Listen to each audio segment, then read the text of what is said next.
Natin na nagpasya. Na sa gabing ito ay tanggapin natin nila ang ating pong mahal na Panginoon sa pagitan po ng pag-alay ng kanilang buhay kay Kristo. At ito po ay gagawin sa pagitan po ng pananabautismo. Ang tatawagin ang ating pong clerk, Sister Elvira, upang basahin po ang mga names. And then once ang iyong mga pangalan mga kapatid ay tinawag, maaari po pong iniyahan na once ang iyong pangalan ay matawag mga kapatid, kayo po tumayo dito po sa harap. Dito po sa gitna, ang iyong pong pangalan ay tatawagin.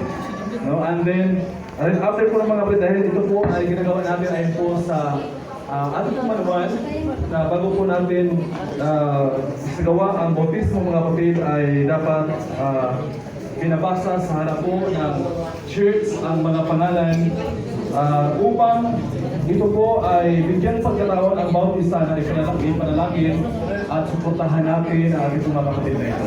Gawin po mga kapatid, maya-maya lahat po ng tumatayo na spiritual parents sa bawat bibinyagan ay akin din pong iniliyahan mga kapatid upang kayo po ang siyang pong tumatayo na umaalala sa kanila bilang spiritual parents mga kapatid. So ngayon, ito po ang mas sumusunod na pangalan sa mga kandidato ng banal na bautismo sa gabing ito. Ating pong tatawagin ang ating pong clerk, si Sister Elvira Duran. Magandang gabi po sa ating lahat and Happy Sabbath! Happy Sabbath! Okay. Ang ating pong mga candidate for baptism po ngayon po ay ating pong tatawagin si Sister Erlinda Gargiano. Punta lang po tayo dito sa harapan po. Sister Dolores Barros. Yun po. And then Brother Ivan Gabriel Capogres, para po sa baptism. And then Andito ang damit niya.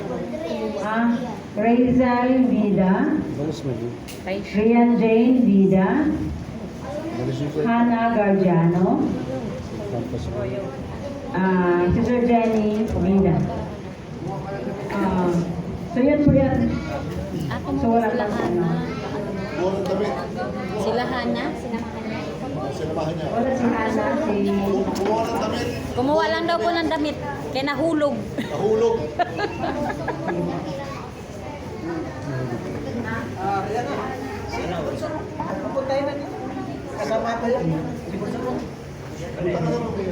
Sama ka na ano?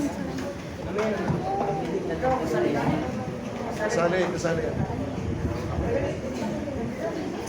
Sige po mga kapatid, habang ang tatlo po ay wala pa dito dahil kumuha po ng mga gamit or damit, mga kapatid, nais po pong pupunin ang pagkataong ito mga kapatid. Kung mayroon po sa atin, o kung mayroon mang sino man sa atin, na mga kapatiran din po sa loob ng iglesia, ang higit na nakaalam tungkol po sa atin po mga kapatid na ito, para po sa kayusan po ng iglesia, mga kapatid, kung mayroon po kayong concern para po sa ating mga minamahal na mga kapatid dito, maaari po kayong lumapit sa inyong pong pastor, sa inyong pong mga elders, para po sa maayos po na kung mayroon kayong mga katanungan po sa bagay dito. Mga kapatid, habang matagal pa po ba sila yung ating pong ibang tatlo? Matagal pa? Malapit na sila. Okay po mga kapatid. So, ngayon ay mayroon po tayong 8. Tama, tatlo pa ang wala dito. O 7. So, dalawa lang po ang wala dito. Sister LB. Okay? So, mga kapatid, aking pong iniyahan mga kapatid na mula ngayon, ang ating pong mga kapatid na ito na ating pong Christian Insight ng Yakan. Mula ngayon ay ating pong nakita kung ano po ang ating pong may tulong sa kanila, mga elders, mga kapatid, para po sa kanilang pong paglaro spiritual ay maaari din po silang nilalayan. So ngayong gabi ako po natawagin ang lahat ng mga elders po ng Yakan na in charge doon. Pwede po ba kayong tumayo dito po sa harap? Dito po, maaari po tayo sa likod, mga kapatid. Okay. Mga elders at mga spiritual parents na tatayo sa kanila. Spiritual na tatayo. Okay po, si ate pong Evangelist si Badire Vida. Salamat po sa Panginoon mga kapatid sa inyo po masikap at tapat na paglilingkod sa ating pong gawain sa church planting site ng Yakan. At purihin po ang Diyos na mayroon po mga kapatiran na handa. At ngayong gabi ay ako mga kapatid po natin lahat na hindi lang po tayo maging masaya dito, kundi ang Diyos sa langit. Ang siyang po nakita ang mga kapatid ay mas higit pa ang kanyang pong kasiyahan na kanyang pong nakikita. Lalo higit ang mga piling anghel natin mga kapatid. Ang ating pong katawagin habang inantay po natin mga kapatid si Pastor Emilio na ibigay po natin sa kanya ang kaunting instruction bago paano po doon sa gawa ang bautismo. Aking po tawagin si Pastor habang Nakitaw nga nandiyan kapit yung na. dalawa. Kami, nangalay natin. Okay, tayo po ngayon ay dadako sa ating bautismo. Ang aking po, dito po kayo kasi malap sa akin. Dito po kayo malap. Yan. Ito po yung tinatawag nyo, ito po yung tinatawag sa inyo ngayon na spiritual birth. Yung physical birth natin, nung tayo panganak ng ating mga magulang, meron kayong birth to, meron kayong alam nyo kung kailan kayo pinanganak, pero ito po yung spiritual birth. Una, sa physical birth po, wala tayong magawa kahit sino magulang natin, hindi po natin mapili. Ano po? Ngayon, pero pagdating po sa spiritual birth, ang ating pong desisyon ay napakahalaga. Siya po kayo natanggapin si Jesus bilang personal yung tagapagligtas. Sa physical birth, ito po ay temporal. Mamamatay tayo pero wala tayong kaligtasan. Pero sa ating spiritual birth, pag nanatili tayo sa ating Panginoon, ibig sabihin langit na bayan to. Alam po ninyo, nandito yung ating mga kapatid. Sila po ay nagbigay ng panahon para dalhin yung pabalita sa inyo. Hindi po sila yung nakikinabang doon kayo. Nung tanggapin niyo si Kristo, katuwaan po nila, katuwaan ng faith, pero yung nabibless po kayo. Bakit? Kasi po, yung tinanggap nyo ay yung hari ng mga hari, Panginoon ng mga Panginoon at Diyos ng mga Diyos. At sa sandali ito, katulad ng ating binanggit kanina sa ating lesson, una, kilala kayo ng ating Panginoon. At sa magitan ng ating mga tagapanguna sa inyo, ipinakilala naman nila sa inyo yung ating Panginoon.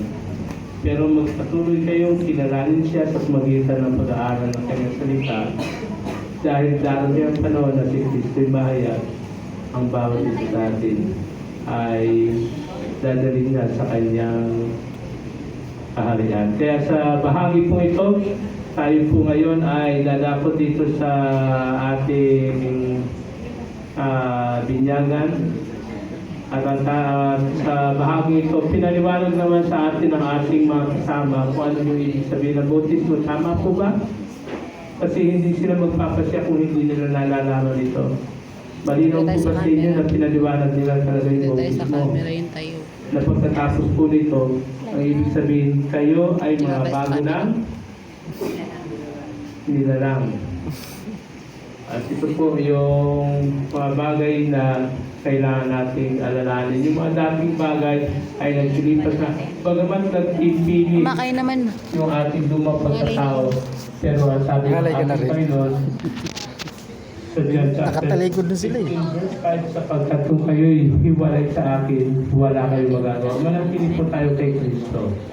Kasi si Pablo nung siya nanatili kay Kristo, sabi niya doon sa Philippians 4:13, I can do all things through Christ. Yun ang nagpalakas, nagtitay kay Pablo. Pati tayo. Wala tayo. Yung pagkakaya na hinihingi ng ating Panginoon. Kaya sa bahagi po, ito ngayon tayo ay ipag-pray natin. Sige po, tayo lahat po ay tumayo at ating pag-pray po yung ating mga kapatid dito. Dakilang Diyos, nagpapasalamat po kami sapagkat kay aming Panginoon. Alam po namin sa gabing ito, ang kalangitan ay naggagalak, nagkakaroon ng katuwaan sapagkat nandito ang aming mga kapatid na ito. Tinanggap nila kayo bilang tagapagligtas ng kanilang buhay. Lalakad sila ngayon sa isang buhay na banal na kasama kayo upang sa magitan nito, Diyos, ang kanilang buhay ay magiging pagpapala at magiging matagumpay dahilan sa kayo na ang mangunguna sa kanilang buhay dito. Maraming salamat po, Diyos, na patuloy niyo silang putusin ng inyong biyaya at patuloy na ang kanilang buhay ay magdadala ng kalwalatian sa inyong banal na pangalan. Dadapot po kami sa lugar na kung saan sila mababautismo ng Diyos.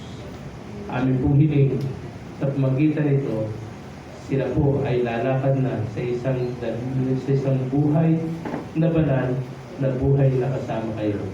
Sa pamagitan ng tulong at kapangyarihan na banal ng Espiritu, sila po ay magiging ng matagumpay. Magiging pagpapala sila sa sino ang kanilang makakasalamuha, higit sa lahat sa kanilang mga mahal sa buhay sa pangalan ni Jesus. Mga kapatid, habang hindi pa tayo basta ating ulinan si Pastor Emilio at sama mo na sa picture. Para after mamaya ay wala na akong picture taking kasi mag-waste ako ng alamig. So lahat ng mga elders, leaders, at mga spiritual parents ay manatili po tayo dyan sa likod.